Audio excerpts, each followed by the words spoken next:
진정한 믿음을 고백한 성도들의 공동체인 교회는 이미 하나가 된 것인데, 여기서 하나가 되었다는 것은 에베소서 4장 3절 이하의 말씀을 쭉 보면 유대인이나 헬라인이나 종이나 자유자나 다 한 성령으로 세례를 받고 한 소망 안에서 부르심을 받았다는 점에서 하나를 의미하는 것입니다. 오늘 본문은 이 하나됨을 우리가 지켜나가기 위해서 교회의 직분자들이 특별히 힘써야 할 것이 무엇인지 그걸 알려주는 내용입니다. 무엇에 힘을 써야 합니까? 첫째는 믿는 것과 아는 것이 하나가 되도록 힘을 써야 할 것입니다. 13절 14절 다시 한번 크게 읽겠어요. 시작. 우리가 다 하나님의 아들을 믿는 것과 아는 일에 하나가 되어 온전한 사람을 이루어 그리스도의 장성한 분량이 충만한 데까지 이르리니, 이는 우리가 이제부터 어린 아이가 되지 아니하여 사람의 괴술과 간사한 유혹에 빠져 모든 교훈의 풍조에 밀려 요동치 않게 하려 함이라. 아멘. 여러분, 같은 공동체에 속한 사람들이 자신이 속한 공동체가 추구하는 바를 각각 다르게 알고 있다면 어떤 결과를 가져오게 될 것 같습니까? 비록 실수로 잘못 알고 있을지라도 결과는 마찬가지입니다. 혼란스러울 것입니다. 각자 다르게 알고 있으니까 그걸 믿는 믿음이 크면 클수록, 강하면 강할수록 그 공동체는 더욱더 혼란스러울 것입니다. 교회에서 중요한 게 뭡니까? 믿음이 중요합니다. 그러나 뭘 알아야 하냐면 잘못된 믿음이라면 아예 믿음이 없는 게 낫다는 것이고, 또 그 반대로 올바른 지식이 많아도 그걸 믿지는 않고 단순히 지식으로만 알고 있다면 그 지식은 아무런 소용이 없는 것입니다. 창세기부터 요한계시록까지 다 알아. 다 알긴 아는데, 그래서 성경 시험 보면 100점 맞는데 믿음을 보이지 않으면 그 지식이 무슨 소용이 있겠습니까? 또 그 반대일 수 있어요. 믿기는 믿는데 뭐 알고 믿지 않아. 그냥 하나님 맨날 그 소리나 지르고 울고 기도하고 뭐 그런 건 잘하는데 삶을 보면 아무것도 아니야. 뭘 믿는지 몰라. 전도 한번 못하고 이단되는 거야. 난 직통 계시 받았는데요 그러면서. 그런 현상이 지금 너무나 많이 나타나고 있습니다. 그러면 13절 말씀 보면 우리가 뭘 믿어야 합니까? 13절 보면 믿는 것과 아는 것이 하나가 되어야 하는데, 일치가 되어야 하는데, 그렇다면 논리적으로 먼저 뭘 알아야 합니까? 당연히 하나님의 아들이 누구인지를 먼저 알아야 할 것입니다. 13절에서의 하나님의 아들이 누굽니까? 13절 오늘에서 하나님의 아들 예수 그리스도, 그죠? 13절에서 말씀하고 있는 하나님의 아들은 예수 그리스도를 말하는 거예요.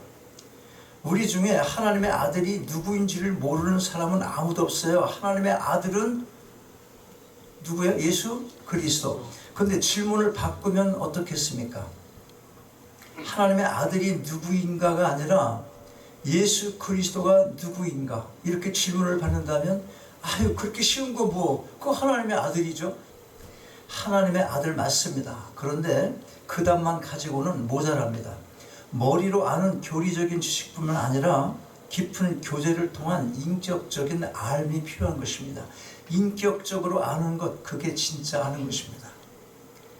교제를 통해서 인격적으로 주님을 깊이 알아갈 때 교리적인 지식이 더욱더 확고한 믿음의 기초가 되어서 세상의 그 어떤 유혹에도 흔들리지 않게 해주는 것입니다. 여러분, 우리는 지금 포스트 모더니즘 시대를 살아가고 있습니다. 다양성이 얼마나 강조되고 있는지 모릅니다.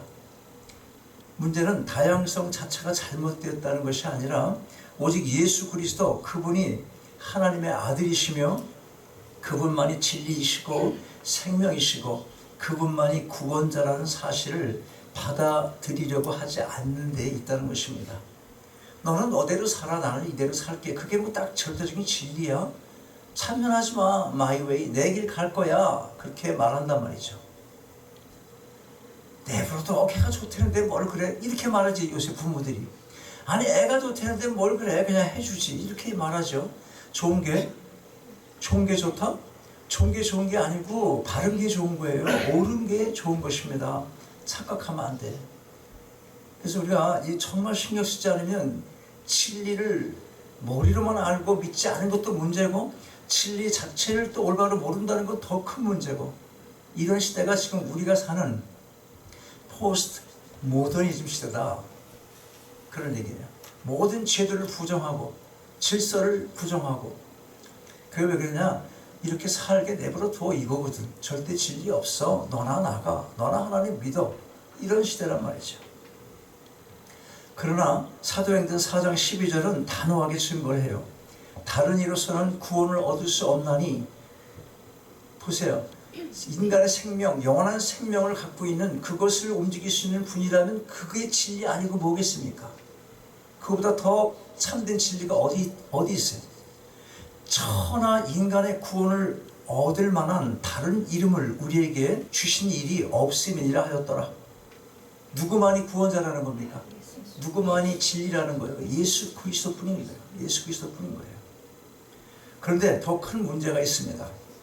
그게 뭐냐면, 믿지 않는 세상 사람들이야 그렇다 하더라도 교회를 다니면서도 세상 사조나 풍조를 따라가면서 무슨 평등이니 차별이니 듣기 좋은 말 앞세우며 인기 발언이나 하는 사람들이 적지 않다는 것입니다. 왜 이런 일이 생깁니까? 번영신학이라는 이름으로 세상적인 가치를 따라서 숫자적인 교회 성장에만 매달리기 때문에 그런 것입니다. 복음의 능력이 나타나지 않는 이유도 여기에 있습니다. 그러니 세상이 교회를 향해 손가락질을 하는 것도 이와 무관하지 않은 것입니다. 그래서 손가락질을 하는 겁니다. 세상이나 교회나 뭐가 다른가? 여러분, 하나님의 아들 예수 그리스도 그분만이 우리의 구원자가 되심을 아는 참된 지식 위에 여러분의 흔들리지 않는 믿음을 세우시고, 믿는 것과 아는 것이 하나가 되게 하는 일에 힘쓰시기 바랍니다. 두 번째로, 참된 것을 하되 사랑 안에서 행하여야 합니다. 15절 말씀, 오직 사랑 안에서 참된 것을 하여 범사에 그에게까지 살할지라 그는 머리니 곧 그리스도라. 교회에서 문제가 발생하게 되는 원인은 여러 가지 있겠지만 가장 중요한 원인 중 하나는 사랑이 없이 말이나 행동을 하기 때문에 그런 것입니다. 바른 말을 해서가 아니라, 옳은 말을 해서가 아니라 그 바르고 옳은 말을 옳지 않은 방법으로 말을 하기 때문에 그런 것입니다. 그러면 옳지 않은 방법이 뭡니까? 옳지 않은 방법 뭐겠어요? 답이 쉬워요. 답이 쉽다는 게 뭐냐? 오늘 말씀에 근거하면 쉽다는 거예요. 사랑이 없는 행위는 모든 것이 옳지 않은 방법이에요. 그러니까 옳은 방법이 뭐야? 사랑 안에서 말하라는 거예요. 말하는 본인은 잘 압니다. 진정으로 내가 상대를 사랑해서 하는 말인지, 정말 그래서 그를 위해서 하는 말인지, 그 전부터 내가 뭔가 머리에 꽂힌 게 있어서 정말 이 말 한마디 해주고 싶어, 그걸 꾹 참다가 어느 때 기회가 와가지고 그걸 참지 못하고 이때 이 말 한번 해야 되겠네, 이때 한번 해야지, 말을 하는 당사자는 아는 겁니다. 그러면 그 말을 듣는 사람은 그걸 못 알겠습니까? 다 알지. 그러니까 싸움이 나는 거예요. 듣는 당사자뿐만 아니라 제3자도 압니다. 저 말 속에 뭐가 있다고 그래? 가시가 있다고 그러지. 예, 그 저 말 속에 뼈가 있어. 가시 있는 말이네. 이거는 성도들뿐만 아니라 사회생활에서만 있는 것이 아니라 집에 부부 사이에서도 그런 말 할 때가 있어. 그 꽂혀가지고 싸움 나올 때마다 그 말 하는 거야. 그래서 그 말 그때 그랬어? 내가 있나 봐라 평생. 그러면서 살아가는 거지. 우리 사이 무슨 사이? 왼수 사이. 그런 말 나오죠. 그래서 우리가 말이 감정대로 말하다 보면 감정이 앞서면 사랑이라는 개념이 떠나. 그러니까 말하게 돼. 그럼 그 말 듣는 사람은 오래 상처로 남아있는 거예요. 마음속에. 교회가 굉장히 조심해야 될 부분이 바로 그런 것입니다. 옳고 바른 말을 해도 그게 사랑 안에서 하지 않는다면 무조건 정의로운 것도 아니고 언제나 옳은 것도 아니기 때문에 조심할 필요가 있다, 그 말입니다. 우리가 사랑장이라고 부르는 고린도전서 13장을 보면 아무리 천사의 말을 하더라도 또 모든 지식과 더불어 산을 옮길 만한 그런 믿음이 있을지라도 거기에 사랑이 없으면 다 무익하다, 그렇게 말씀을 합니다. 그러면서 기독교적 사랑이 어떤 것인지를 가르쳐줘요. 고린도전서 13장 4절부터 7절까지예요. 혹시 여기 있나? 한번 넘겨봐. 고린도 여기 이름은 있네. 자, 한번 같이 한번 읽어요. 전체 시작. 사랑은 오래 참고 사랑은 온유하며 투기하는 자가 되지 아니하며 사랑은 자랑하지 아니하며 교만하지 아니하며 우리의 옳지 아니하며 자기의 일을 옳지 아니하며 성내지 아니하며 악한 것을 생각지 아니하며 불의를 기뻐하지 아니하며 진리와 함께 기뻐하고 모든 것을 참으며 모든 것을 믿으며 모든 것을 바라며 모든 것을 견디느니라. 여러분, 우리 모두에게 이런 사랑의 성품이 배양되기를 바랍니다. 그래서 뭔가 못마땅한 것이 내 눈에 띄더라도 또 더 나아가서 내가 좀 손해를 보게 되는 일이 있다고 하더라도 참고 인내하시며 사랑을 키워 나가시길 바랍니다. 자, 그러면 우리가 어디까지 믿음과 아는 것이 하나가 되며 얼만큼의 사랑을 키워 나아가야 하겠습니까? 15절 중반 이유를 보니까 뭐라고 합니까? 범사에 그에게까지 자랄지라 그는 머리니 곧 그리스도라. 영적인 성숙의 한계가 어디까지인지를 가르쳐주는 말씀입니다. 보니까 어디까지 자라야 합니까? 성도 개개인뿐만이 아니라 교회에게 있어서도 자라가야 할 목표가 바로 그에게까지입니다. 그에게까지. 그가 누구예요? 예수 그리스도. 13절 후반에도 보면 그리스도의 장성한 분량이 충만한 데까지 이르리니 이렇게 기록하고 있습니다. 우리의 신앙 성숙, 영적 성숙, 좀 더 분명하게 말하자면 진리를 아는 일과 사랑 안에서 행하는 모든 일이 무엇을 목표해야 하고 있는지 그것을 분명하게 말씀해 주고 있는 것입니다. 여러분, 예수 그리스도 그분이 누구십니까? 우리의 죄를 사하시고 새 생명을 주실 수 있는 능력의 하나님이십니다. 그분이 진리이시며 생명이신 것입니다. 인간으로서도 아무런 흠과 죄가 없으신 완전한 분이십니다. 그렇다면 우리가 어떻게 그분의 장성한 분량이 충만한 데까지 자랄 수가 있겠습니까? 가능하겠습니까? 태어날 때부터 죄를 갖고 태어난 이 죄인의 성품을 갖고 태어난 우리가 예수 그리스도 그분의 장성한 분량만큼 자라날 수 있겠냐 하는 거예요. 자신 있는 사람 있어요? 그러면 나 죄 져도 되잖아요. 여러분 생각은 그렇잖아. 그죠? 안 되니까 죄 짓는 거 있을 수 있네요. 이렇게 생각하는 게 죄의 성품인 거예요. 이렇게 생각하는 것이. 어차피 우리 안 되는데 그래요.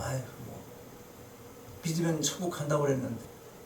자꾸 내가 그렇게 하지 못하는 것을 합리화시켜 나가는 거예요. 어차피 나는 죄인이니까 하고. 이 땅에서는 불가능합니다. 그러면 불가능하니까 포기해야 합니까? 성경은 그렇게 말씀하지 않습니다. 그리스도의 충만함에 이르도록 목표를 정하여 진리를 올바로 알고 사랑을 키워 나가라는 것입니다. 어떻게 그렇게 할 수 있어요? 어떻게? 교회의 머리가 되시는 그리스도에게 복종하며 그분을 따라감으로 점점 닮아가라는 것입니다. 16절 보세요. 16절 크게 같이 한번 읽어요. 16절 시작. 그에게서 온몸이 각 마디를 통하여 도움을 입음으로 연락하고 상합하여 각 지체 분량대로 역사하여 그 몸을 자라게 하며 사랑 안에서 스스로 세우느니라. 여기서 마디라는 말은 꼭 붙들어 매다, 그런 뜻의 히라보에서 유래된 것입니다. 힘줄이나 관절이란 뜻을 가지고 있습니다. 이 16절 말씀은 몸의 각 구성 마디마디가 연결되므로 모든 기능이 가능하게 되고 또 성장하게 되는 것을 교회에 비유해서 말씀하고 있는 것입니다. 즉 성도들이 서로 연합하여 주님의 말씀에 온전히 순종할 때 교회가 질적으로 성장하고 그 본래의 교회의 기능을 다 할 수 있게 된다는 것을 알려주고 있는 것입니다. 그런데 여기서 놓치지 말아야 할 한 가지 중요한 사실이 있는데 그게 뭐냐면 이 모든 것이 성령의 도움으로 이루어진다는 것입니다. 16절 중간에 도움을 입음으로 라는 말이 바로 그걸 말씀하고 있는 것입니다. 성령께서는 교회의 머리 되신 그리스도와 교회를 연합하게 하실 뿐만 아니라 그리스도의 은혜를 각 지체인 성도들에게 개개인들에게 전달함으로 몸된 교회가 온전하게 자랄 수 있도록 해주시는 것입니다. 이것이 진정한 교회의 성장입니다. 우리가 분명하게 알 것은 여기서의 성장은 교회 건물의 크기나 숫자적인 증가를 말하는 것이 아니라 질적인 성장을 의미한다는 것입니다. 물론 분량대로 교회가 성장함에 따라 그 크기의 차이가 생길 수는 있지만 양적인 성장이 성장의 주요 본질이 아니다 하는 것입니다. 16절 후반절 말씀 그걸 알려주고 있어요. 각 지체의 분량대로 역사하여. 자, 우리가 각각의 지체, 믿음, 왜 믿음을 그것밖에 못 써? 그 믿음이 거기밖에 안 되니까 못 쓰는 거지.